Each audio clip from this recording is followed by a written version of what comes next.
Hello mga best friends! So ayan, papunta kami dyan sa Bantayan Island, Cebu. Alam ko karamihan sa inyo dito gusto makapunta ng Bantayan Island, di ba? Gusto ko lang i-share sa inyo kung magkano nga ba yung mga pamasahe papunta doon. Okay, simulan na natin. Ayan na nga, nandito na kami sa North Bus Terminal. Pagkarating nyo dito guys, mag-line kayo dyan, papunta yan sa ticketing area. Yung pamasahe dito kapag regular bus lang ay nasa 260 pesos. Kapag naka-aircon ka naman, nasa 355 pesos naman. Okay. Kung gusto mo makatipid guys, magdala ka ng student ID. Kung meron ka pa.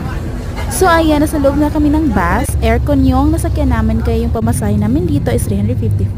Kapag morning guys, expect mo na lang talaga na medyo ma-traffic. And nasa Bugo Terminal na kami. Tingnan naman yan. And of course, nasa Hagnaya Port na kami guys. Ayan, Hagnaya Port Terminal. And pumunta kami dito sa may ticketing area nila. Meron po silang environmental fee na 50 pesos. And yung pamasahe dito, papuntang Santa Fe Port ay 350. So ayan, pumasok na ako sa kanilang barko. And of course, pumunta ko doon sa may pinaka-last. Kasi gusto ko mag-picture-picture, mag-video-video, ayan. So, nasa itaas kami yan ng barko. Kapag kayo ay nagta-travel guys, mas maganda talaga kung may ulam na kayo. Like mga fried fish, fried, any kind na food, basta fried lang. Para yung bibilhin nyo na lang ay rice na lang, no? Pero kung ayaw nyo naman magdala ng gano'n-gano'n, magluto na lang kayo. Alam nyo guys, ang ganda talaga ng dagat dito guys.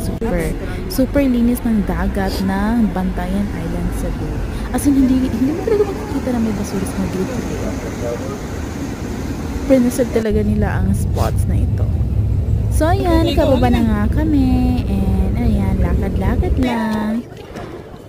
Yan, nandito na tayo sa Santa Fe.